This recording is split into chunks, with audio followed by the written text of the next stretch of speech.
Les 20 et 27 juin prochains, faut-il encore le rappeler, les citoyens sont aussi appelés à renouveler les conseils départementaux. Particularité de ces assemblées, elles sont composées pour moitié de femmes et pour l'autre moitié d'hommes. Et cela depuis 2015 et la réforme institutionnelle qui a imposé la parité parfaite.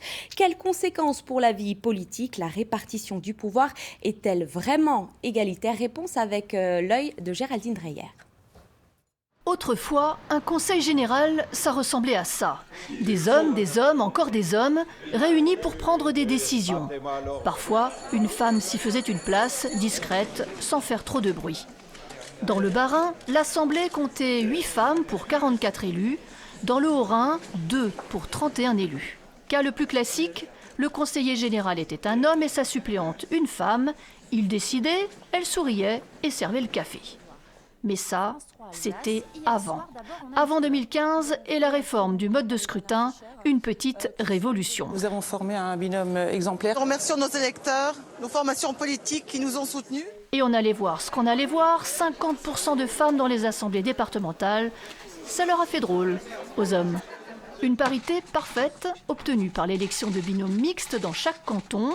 17 dans le Haut-Rhin, 23 dans le Bas-Rhin. Monsieur et madame, à rôle égal. Nous avons d'autres manières de voir les problèmes, de les aborder. Et je crois que la complémentarité homme-femme, c'est ça la clé de la réussite. J'en suis convaincue. Et quand en 2017, la présidence du conseil départemental du Haut-Rhin est revenue à Brigitte, c'était comment dire, la frénésie. Une femme qui accède à ce rang de présidente, c'est vraiment formidable et qui est élue à l'unanimité. C'est un fait, ce mode de scrutin forcé a changé la donne pour la place des femmes en politique. Ça a permis de mettre le pied à l'étrier de beaucoup de femmes qui se sont révélées, qui ont acquis des compétences, qui se sont ensuite investies dans la vie municipale. La preuve par l'exemple. Dans le Bas-Rhin, Nathalie Ernst, élue conseillère départementale en 2015, est aujourd'hui maire de Bar et deuxième vice-présidente de la communauté de communes. Dans le Haut-Rhin, Sabine Drexler, jusque-là première adjointe dans son village de Durmenac, siège aujourd'hui au Sénat, CQFD. Mais, car il y a toujours un mais, le partage des pouvoirs au conseil départemental n'est pas si rose qu'on croit.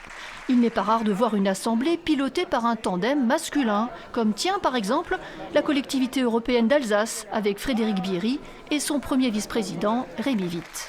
Alors oui, des femmes se voient confier ponctuellement des sujets techniques, mais la répartition des rôles continue de se faire selon de vieux schémas, très genrés comme on dit aujourd'hui.